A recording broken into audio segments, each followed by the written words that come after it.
आज के क्लास में हम लोग केंद्र की कार्यपालिका को लेकर के चल रहे हैं। तो देखिए, केंद्र की कार्यपालिका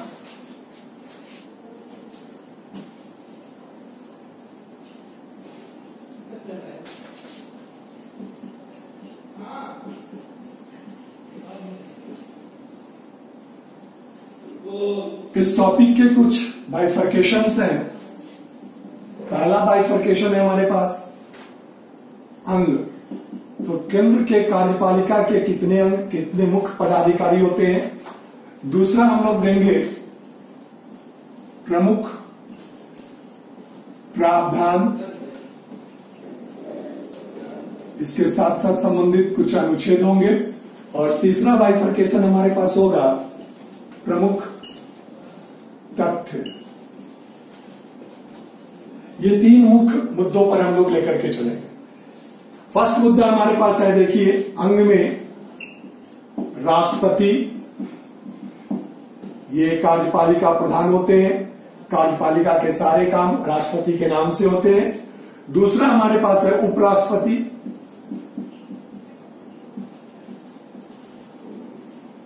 उसके बाद प्रधानमंत्री और उनका मंत्रिपरिषद,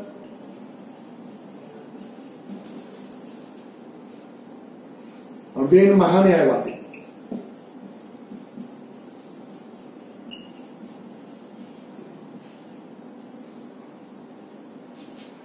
ध्यान रखेंगे, सबसे पहले इनसे संबंधित कुछ महत्वपूर्ण अनुच्छेदों पर हम चर्चा कर लेते हैं। ये जरूरी है जानना किन किन अनुच्छेदों में इनका उल्लेख है। तो मैंने प्रीवियसली आपको बताया था कि एक अनुच्छेद याद रखेंगे 52। अनुच्छेद 52 में है भारत का एक राष्ट्रपति होगा। अनुच्छेद 52 कहता है। और 52 से लेकर के 62 तक आइए तो कुल 11 अनुच्छेद हैं, जिसमें प्रारंभिक तौर पर राष्ट्रपति के बारे में वर्णन किया गया। यानी 52 से लेकर के 62 तक आइए, इंक्लूडिंग 52 जोड़िएगा तो कुल 11 संख्या होते हैं। तो संख्या 11 को याद रखिए।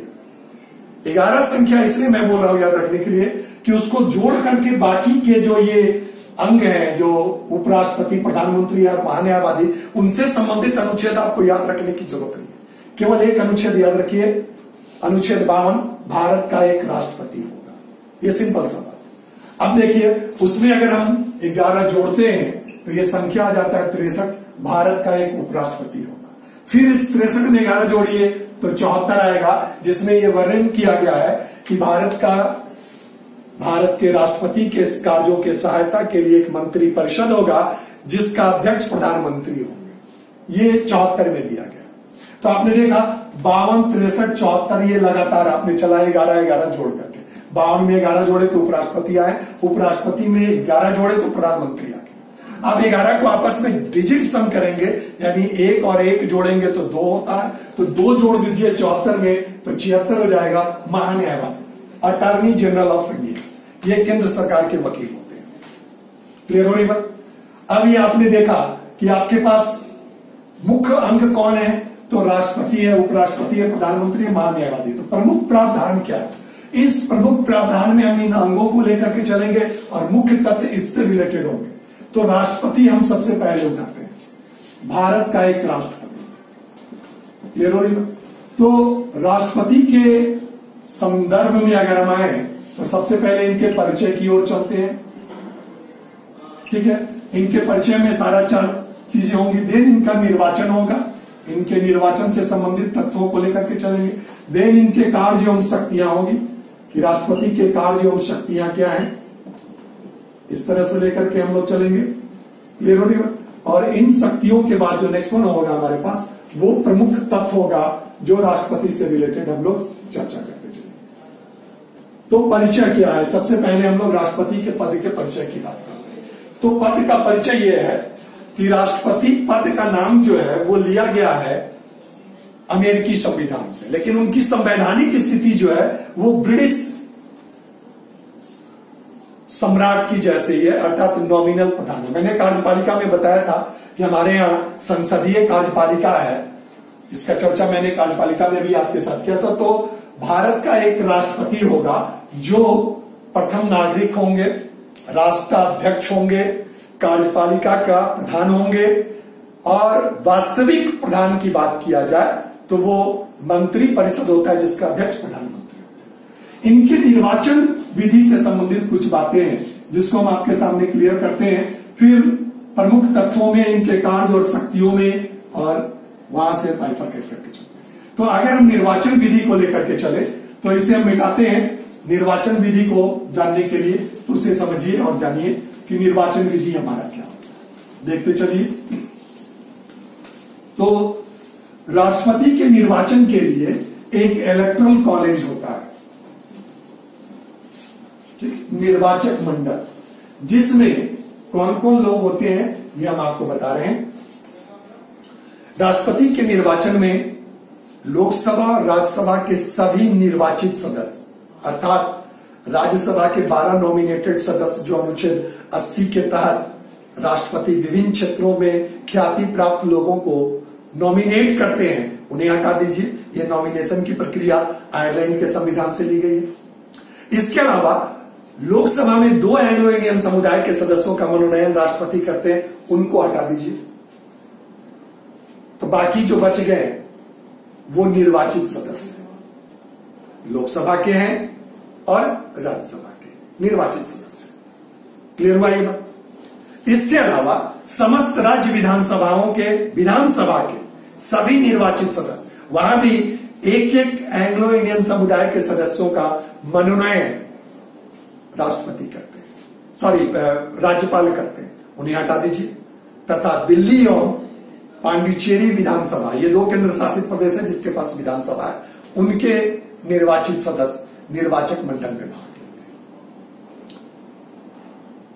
राष्ट्रपति की निर्वाचन प्रक्रिया जो है वो आयरलैंड के संविधान से ली गई, जिसको एकल संक्रमणीय निर्वाचन प्रणाली के नाम से जाना जाता है। इसमें 2 बातें समझना है आपके लिए। एक तो इनका निर्वाचन प्रणाली और दूसरा न्यूनतम कोटा। निर्वाचन प्रणाली में कुछ बातें आती हैं, जैसे द्वितीय दौर के मतगणना, उसकी भी चर्चा हम लोग करेंगे, कैसे वोट डाले जाते हैं, और न्यूनतम कोटा क्या होता है। तो आप मान लीजिए कि किसी भी व्यक्ति को अगर राष्ट्रपति निर्वाचित होना है तो उनके न्यूनतम कोटा के लिए एक पर्टिकुलर फार्मूला दी जाती है कि 50% प्लस 1 वोट कम से कम चाहिए। ये ध्यान रखिए, 50% प्लस 1 वोट कम से कम चाहिए राष्ट्रपति के निर्वाचन के। चाहे जितने भी उम्मीदवार खड़े हो, उनमें से जो उम्मीदवार निर्वाचित वही होगा जो कम से कम आधे से एक अधिक वोट प्राप्त करेगा। इसके अलावा एमएलए की मत मूल्य जो होते हैं उसको देखिए। एमएलसी यहां नहीं होंगे, मेंबर ऑफ लेजिस्लेटिव असेंबली होंगे, केवल विधायक जिन्हें कहते हैं, पार्षद नहीं होंगे, विधान परिषद के सदस्य। एमएलसी अर्थात मेंबर ऑफ लेजिस्लेटिव काउंसिल, वो नहीं होंगे, ये ध्यान रखिए। तो एमएलए की वोट मूल्य तय करने के लिए राज्य की कुल जनसंख्या,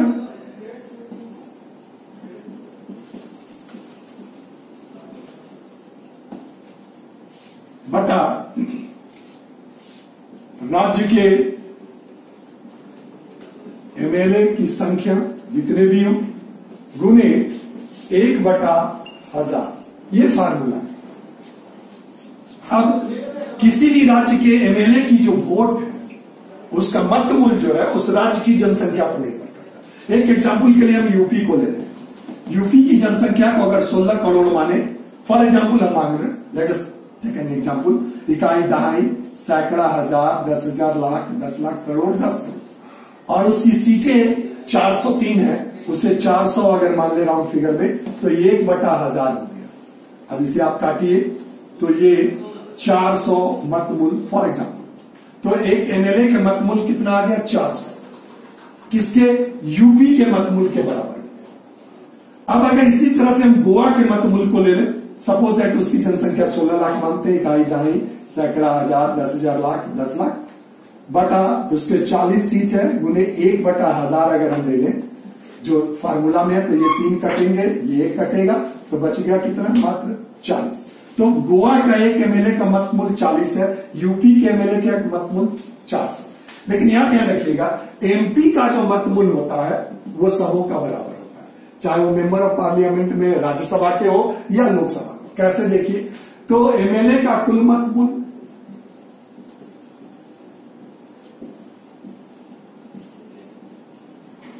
बटा एमपी की संख्या,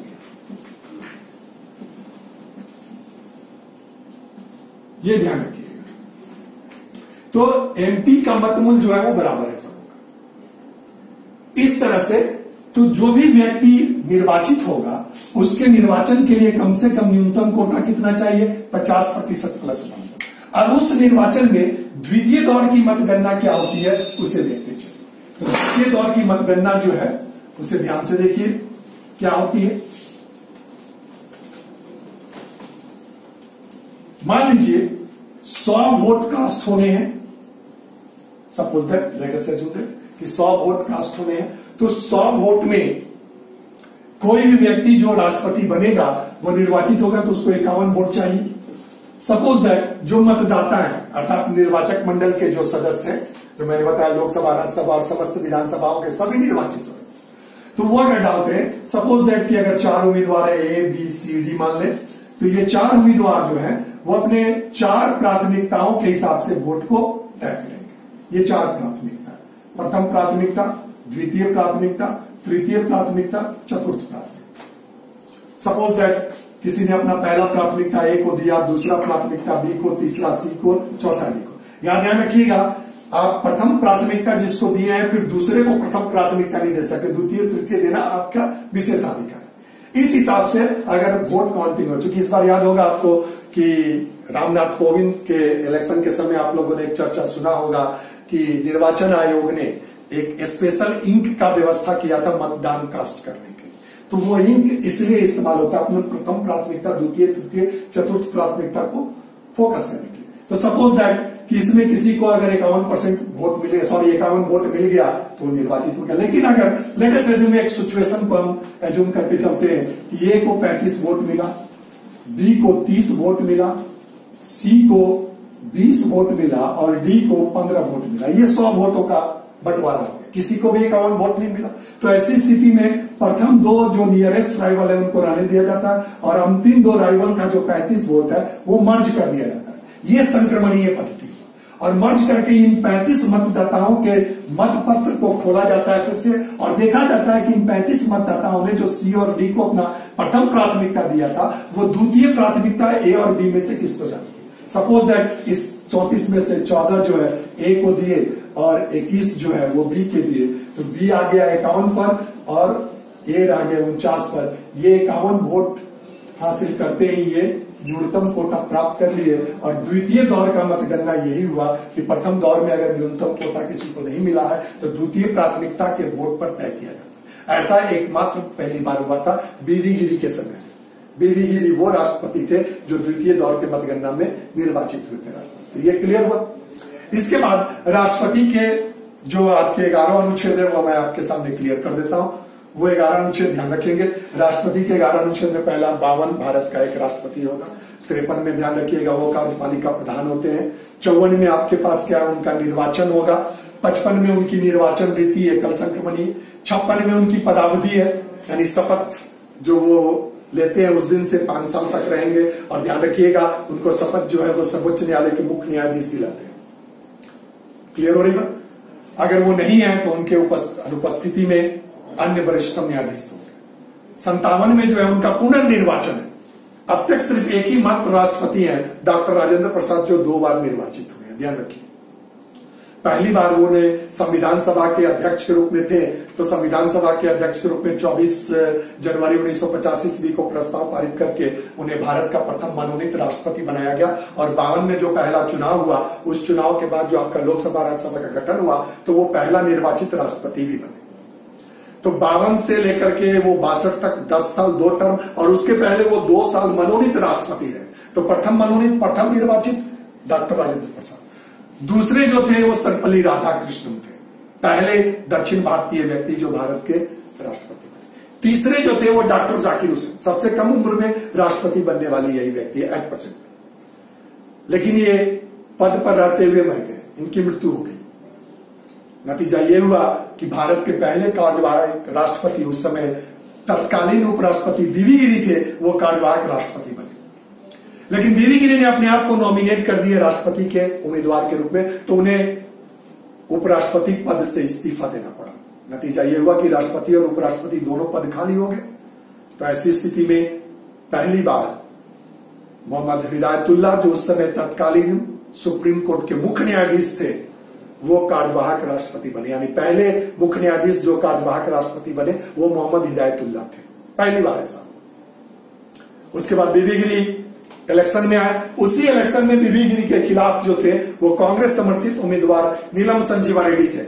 नतीजा ये हुआ कि प्रथम दौर के मतगणना में नीलम संजीवा रेड्डी आगे चल रहे थे, बीबी गिरी पिछड़ गए थे। लेकिन द्वितीय दौर के मतगणना में बीबी गिरी द्वितीय प्राथमिकता के वोट के तौर पर चुन लिए गए और वो भारत के राष्ट्रपति निर्वाचित हुए। फिर उनके बाद फखरुद्दीन अली अहमद, इनकी भी मृत्यु पदाब्दी में हो गई। तब जाकर के अगला नीलम संजीवा रेड्डी बने, जो निर्विरोध निर्वाचित होने वाले भारत के अब तक के एकमात्र राष्ट्रपति। उसके बाद ज्ञानी जैल सिंह आए। ज्ञानी जैल सिंह के बाद आर वेंकटरमन, सबसे अधिक उम्र में राष्ट्रपति बनने वाले व्यक्ति।